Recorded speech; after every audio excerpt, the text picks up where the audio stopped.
organizations. To fuel this impact, we have raised over $220 million in funding. Our budget has grown at a rate of about 25% year over year, and we have managed this while also recording a very high level of staff satisfaction. Though we are still a young organization, our work is beginning to garner international attention.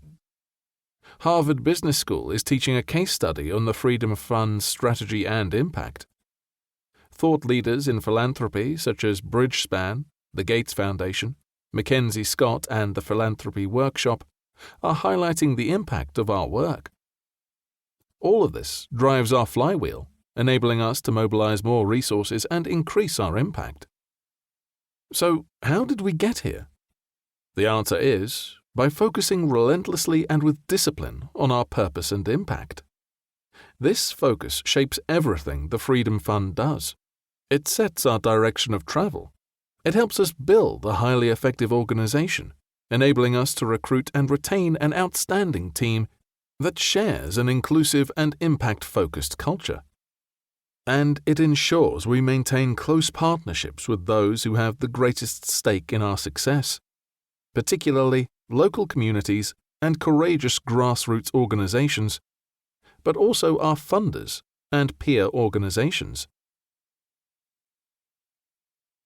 What do successful nonprofits have in common? I've spent a lot of time studying successful nonprofits to identify their shared attributes. In addition to my 2 decades working for nonprofits, I've also served on 7 nonprofit boards to date, which has given me a first-hand perspective on governance. I served first on the board of the Sail Training Association of Western Australia in the 1990s.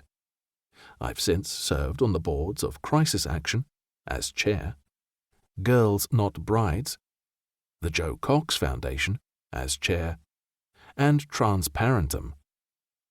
I currently serve on the advisory board of Global Witness, a passionate and powerful campaigning organization that takes on governments and companies to protect human rights and secure the future of our planet.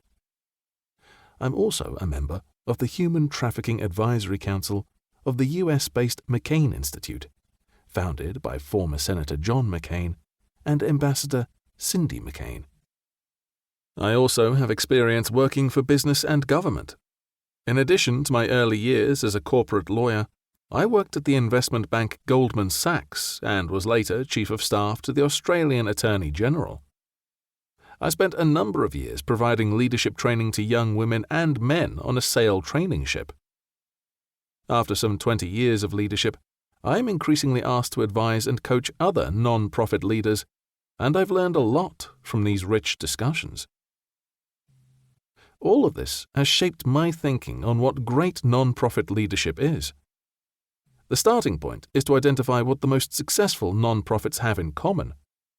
Once we identify this, we can explore the leader's role in building and sustaining these organizations. Non-profits come in many forms. They are service delivery organizations, advocacy organizations, charities, foundations, non-governmental organizations, NGOs, religious organizations, social welfare organizations, and education and arts institutions. There are more than 1.5 million registered non-profits in the US and millions more globally. Given this diversity, it's not surprising that many factors contribute to non-profit success, starting with leadership, but also including staff, culture, the issue being addressed, operational context, funding models, and peers and competitors. But all highly successful non-profits put purpose and impact at the very heart of everything they do, and they maintain a disciplined and relentless focus on them. Non-profits exist to make a positive change in our world. This is their purpose, their reason for existence. Their contribution to that change is their impact. They save lives, protect rights, tackle poverty and hunger, promote the arts, provide education and health services to the world's least fortunate, and much more. Some non-profits have more impact than others.